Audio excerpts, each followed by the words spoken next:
சிவா சிந்துவோட சேர்ந்து வாழ்றதுக்கு சம்மதம் சொன்னாங்களா இல்லையா அப்படின்னு பாக்கலாம். சிந்து மேல எந்த தப்புமே இல்ல. சிந்துவை எனக்கு சின்ன வயசுல இருந்து தெரியும். சொல்றதெல்லாம் பொய். இந்த போட்டோஸ் எல்லாம் மாஃபிங் பண்ணது அப்படின்னு சொல்லிட்டு சிவா சிந்து மேல எந்த குற்றம் இல்லைன்னு சொல்றாங்க. ஆனா அரவிந்த் இருந்துட்டு நாங்க 2 பேருமே சேர்ந்து வாழ்ந்தோம் கணவன் மனைவியா அப்படின்னு சொல்லிட்டு மறுபடியும் ஒரு பொய்ய சொல்றாங்க. இதை கேட்டுட்டு சிவா இல்ல நீங்க 2 பேரும் சேர்ந்து வாழ நீங்க 2 பேரும் லவ் பண்ணிருந்தீங்கன்னா நீ சிந்துவோட அப்பா அம்மா கிட்ட பேசிருக்க வேண்டியதானே, ஏன் பேசல அப்படின்னு கேக்குறாங்க. சிந்து தான் சொன்னா அவங்க அப்பா அம்மா கிட்ட சொல்லக்கூடாது அப்படிங்கிறாங்க. இல்ல நீ 5 வருஷமா காதலிக்கிறேன்னு சொல்ற, அப்படி இருக்கும்போது அவங்க அப்பா அம்மா கிட்ட பேசியிருந்திருக்கணும், நீ பேசலன்னு சொல்ற. சிந்து அப்படிப்பட்ட பொண்ணே கிடையாது. நீ சிந்துவோட பேரை களங்கப்படுத்துறதுக்காக தான் இதெல்லாம் பண்ற. யாராவது உண்மையா காதலிச்சாங்கன்னா இப்படியா பண்ணுவாங்க? நான் லவ் பண்ற பொண்ண எந்த இடத்துலயும் எந்த சூழ்நிலையிலும் களங்கப்படுத்தணும்னு நினைக்க மாட்டாங்க. ஆனா நீ சொல்ற. சிவா ஜட்ஜி கிட்ட சொல்றாங்க, எனக்கு சிந்துவை நல்லா தெரியும் சின்ன வயசுல இருந்து. சிந்து இவனை லவ் பண்ணிருக்கிறதுக்கு வாய்ப்பே இல்லை. இவன் சொல்றதெல்லாம் போய். இவன் யாரு, இவன் பின்னாடி யாரு இருக்கான்னு நீங்க தான் விசாரிக்கணும் அப்படின்னு சொல்லிட்டு சிவா சொல்றாங்க. சிந்து பேரை களங்கப்படுத்துறதுக்காக தான் இப்படி எல்லாம் பண்ணான்னு சொல்லிட்டு இந்த நேரத்துல வக்கீலுக்கு ஒரு சில ஆதாரம் கிடைக்குது. சிந்துக்கு ஆஜரான வக்கீலுக்கு. உடனே அந்த வக்கீல் இருந்துகிட்டு சிவா சொல்றதெல்லாம் உண்மைதான், இவன் ஒரு பாலியல் குற்றவாளி, இவனோட வேலையே இதுதான், பல பெண்களை நாசம் பண்ணிருக்கான் அப்படின்லாம் சொல்லிட்டு சிவா சொன்ன மாதிரி இவனுக்கு தண்டனை கொடுக்கணும் அப்படிங்கிறாங்க. உடனே ஜட்ஜி இருந்துகிட்டு இப்படிப்பட்ட காரியம் பண்ணிட்டு நீ இந்த பொண்ணு மேல குற்றம் சுமத்திருக்க, இவனை ரிமாண்ட்ல வச்சு விசாரிங்க, அதுவும் இல்லாம இவனுக்கு ஆஜரான வக்கீலையும் நான் கண்டிக்கிறேன் அப்படின்னு சொல்லிட்டு ஜட்ஜி சொல்றாங்க.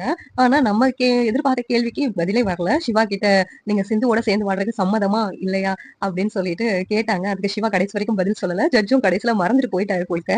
இந்த இடத்துல சிவாவோட அம்மா என்னடா இவன் சிந்து புராணமா பாடுறானே அப்படின்னு சொல்லிட்டு வேமா சிவாவு மேல கோவப்பட்டு என்ன உன்கிட்ட சிவா நல்லவளா இல்லையான்னு சர்டிபிகேட்டா கேட்டாங்க.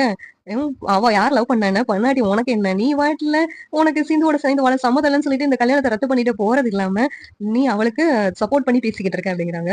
சிந்துவை எனக்கு சின்ன வயசுல இருந்து தெரியுமா, அவ எப்படிப்பட்டவன் தெரியும், எல்லாருக்கு முன்னாடி என்னால வீட்டு எல்லாம் கொடுக்க முடியாதுமா அப்படின்னு சொல்லிட்டு சிவா சொல்றாங்க.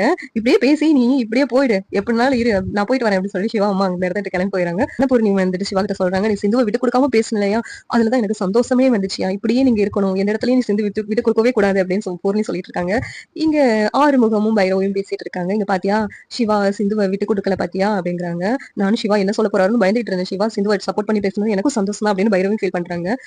சிந்துவோட அப்பாவும் இப்படி ஒரு பையன் எனக்கு மாப்பிள்ளையா கிடைச்சது எனக்கு ரொம்ப சந்தோஷமா இருக்கு, என் பொண்ணை நான் பாத்துக்கிறதோட அதிகமா பாத்துக்கிறீங்க அப்படின்ட்டு அதை நினைக்கும் போது எனக்கு ரொம்ப சந்தோஷம் அப்படின்னு சொல்லிட்டு ரொம்ப ஃபீல் பண்ணி எல்லாரும் பேசிக்கிட்டு இருக்காங்க. எல்லாரும் வெளியில வரும்போது சிவா அந்த அரவிந்த் இது பண்ணி ஒரு அரைஞ்சிடுறாங்க.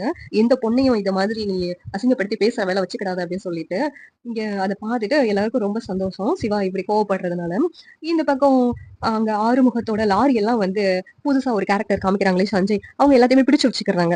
பிடிச்சு வச்சுட்டு ஆறுமுகத்துக்கு கால் பண்ண எதுவுமே சரியில்லை அப்படிங்கிறாங்க. எல்லா பேப்பரும் சரியா தான் சார் இருக்கு அப்படின்னு சொன்னாலும் கேட்க மாட்டாங்க. அவனை ஆறுமுகத்துக்கு கால் பண்ணி சார் எதுக்கு சார் என் வண்டியை பிடிச்சு வச்சிருக்கீங்க அப்படின்னு ஆறுமுகம் கேட்கறாங்க. அவனை பேப்பர்லாம் சரியில்லை அப்படின்னு சொல்றாங்க. சரிங்க சார் நான் கணக்கு பிள்ளைகிட்ட உங்களுக்கு தேவையான பணத்தை கொடுத்து விடுறேன் அப்படிங்க, நீ வந்தாதான் லாரி எடுக்க விடுவேன் அப்படின்னு சொல்லிட்டு அந்த சஞ்சய் பிடிவாதமா இருக்கிறாங்க. இது உடனேவும் நான் வர முடியாது சார், நான் எப்படி வண்டி எடுக்கணும்னு எனக்கு தெரியும் அப்படின்னு ஆறுமுகம் சொல்றாங்க. டிஎஸ்பி கூட்டு வரமாட்டேன்னு சொல்லிட்டு நான் விட முடியாது அப்படின்ட்டு வேகமா போனை தூக்கி எரிஞ்சிடுறாங்க. எதுக்கு சார் இப்படி பண்றீங்க அப்படின்னு கேட்கும்போது என்னால அவனை அடிக்க முடியல, அதனாலதான் நான் இந்த போனை உடைச்சிட்டேன், அவனை அடிச்ச மாதிரி அப்படிங்கிறாங்க. இங்க ஆறுமுகம் எதுக்காக அந்த டிஎஸ்பி நம்ம கிட்ட இப்படி வம்பு இழுக்கிறாரு அப்படின்னு சொல்லிட்டு யோசிச்சுட்டு இருக்காங்க.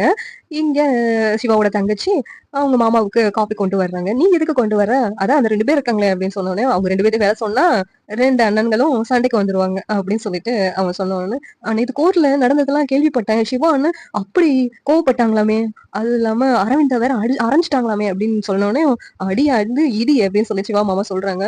எனக்கு பயமா இருக்கு, இதுக்கே பொய் சொன்னதுக்கே அண்ணன் அரைஞ்சிருக்காங்களே, நான் தான் சிந்துக்கிட்ட டிவோர்ஸ் பேப்பர்லயே சைன் வாங்கினேன்னு தெரிஞ்சா அப்படின்னு சொல்லிட்டு ஐஸ்வர்யா அங்க சொல்றாங்க. இதை சிந்துவும் சிவாவும் கேட்டுடுறாங்க. நாளைக்குதான் ஐஸ்வர்யாவுக்கு அந்த இடி மாதிரி அடி விழ போகுது போயிருக்க பார்க்கலாம். நாளைக்கு எபிசோட் எப்படி இருக்குன்னு சொல்லிட்டு நாளைக்கு பார்க்கலாம்.